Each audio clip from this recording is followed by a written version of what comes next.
Hindi shorthand की practice dictation 90 शब्द प्रति मिनट गति से डिक्टेशन 5 सेकंड में शुरू होगी।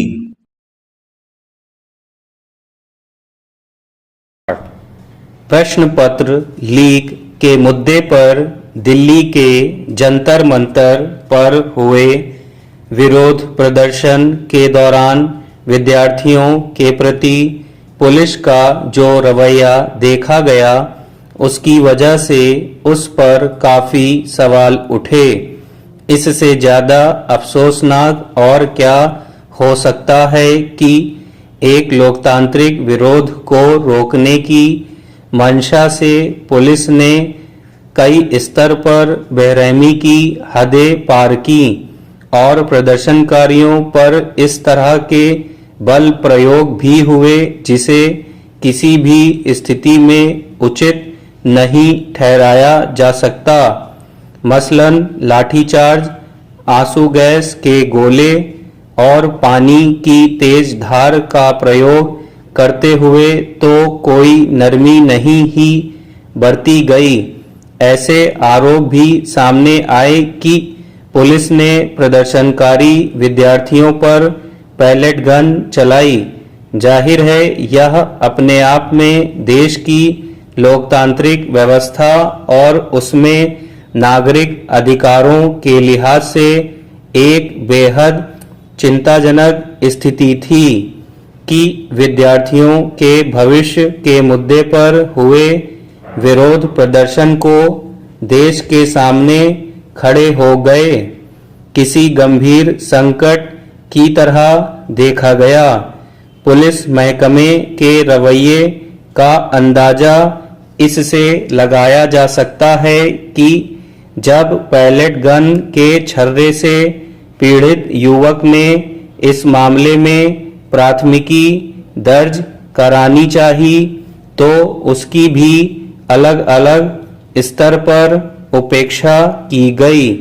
कानून व्यवस्था बनाए रखने के लिए पुलिस की सक्रियता का क्या यह रूप होता है कि अगर कोई पीड़ित एफआईआर दर्ज कराना चाहे तो उसे अपनी उपेक्षा की एक नई पीढ़ा का सामना करना पड़े? क्या यही वह पहला बाधित दरवाजा नहीं है जहां से न्याय हो पाने की उम्मीद धुंधली होनी शुरू होती है?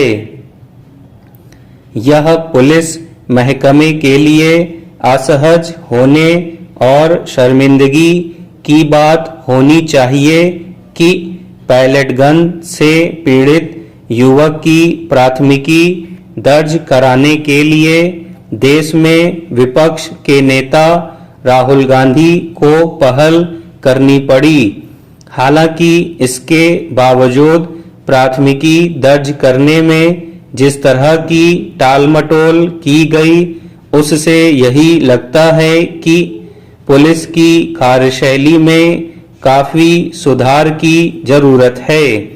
गौरतलब है कि पैलेट गन के छर्रे से पीड़ित युवक के साथ इस मामले की प्राथमिकी दर्ज कराने के लिए जब राहुल गांधी खुद गए तो एक तरह से उनकी भी उपेक्षा की गई और इसी के विरोध में उन्हें वहां धरने पर बैठना पड़ा।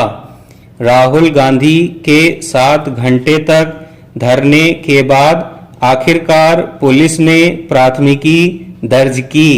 यह तब है जब अस्पतालों की रिपोर्ट में युवक के पैलेट गन से घायल होने को लेकर सब कुछ स्पष्ट था। सवाल है कि घटना और उसके संबंध में साक्ष्य के स्पष्ट होने के बावजूद पुलिस ने आखिर इतना टालमटोल किस वजह से किया? क्या इसके पीछे कोई परोक्ष दबाव काम कर रहा था? यह सही है कि कुछ घटनाओं में एफआईआर दर्ज करने को लेकर पुलिस को कानूनी तकाजों के लिहाज से कई स्तर पर एहतियात बरतनी पड़ती है। स्टॉप।